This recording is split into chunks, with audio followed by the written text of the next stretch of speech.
أعوذ بالله السميع العليم من الشيطان الرجيم. بسم الله الرحمن الرحيم. الحج أشهر معلومات فمن فرض فيهن الحج فلا رفث ولا فسوق ولا جدال في الحج وما تفعلوا من خير يعلمه الله وتزودوا فإن خير الزاد التقوى واتقون يا أولي الألباب.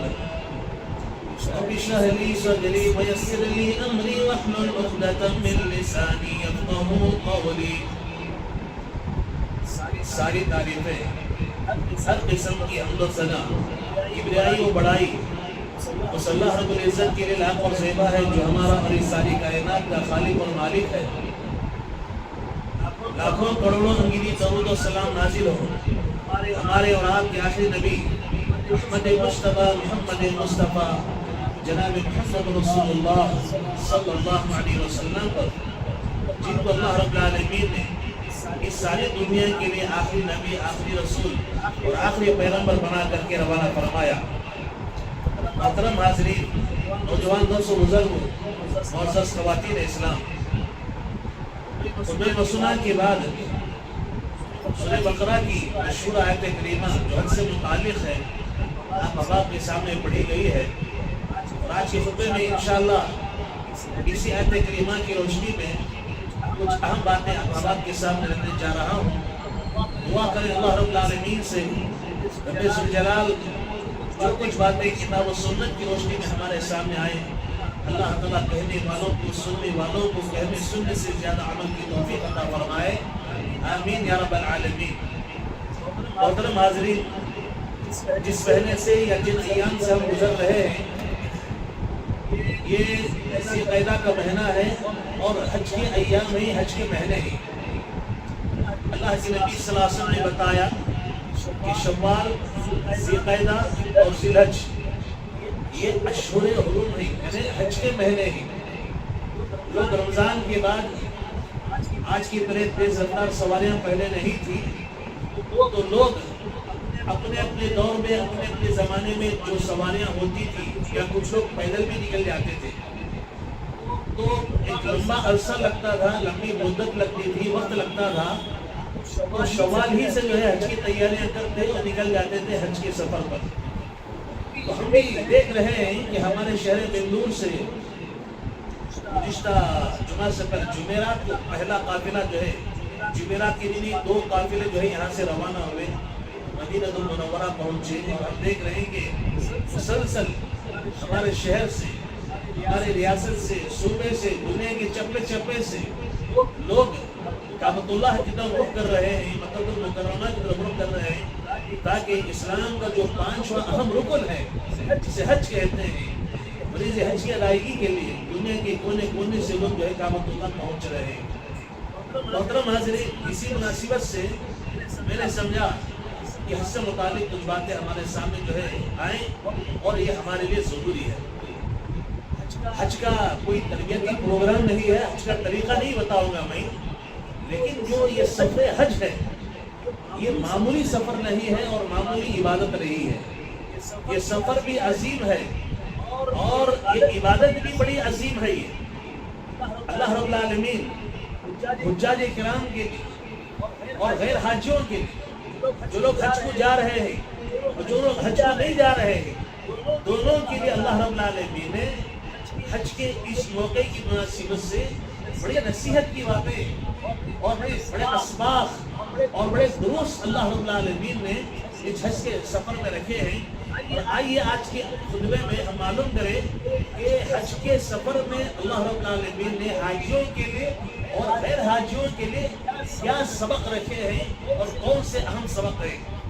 محترم حاضرین، ہم جب دیکھتے ہیں اور پورے حج کا جو ہے بڑے دقت کے ساتھ جائزہ لیتے ہیں، معلوم ہوتا ہے اللہ رب العالمین نے اس سفر حج میں جو پہلا سبق، پہلا درس حاجیوں کے لیے اور غیر حاجیوں کے لیے رکھا ہے وہ توحید کا سبق ہے، وہ توحید کا درس ہے.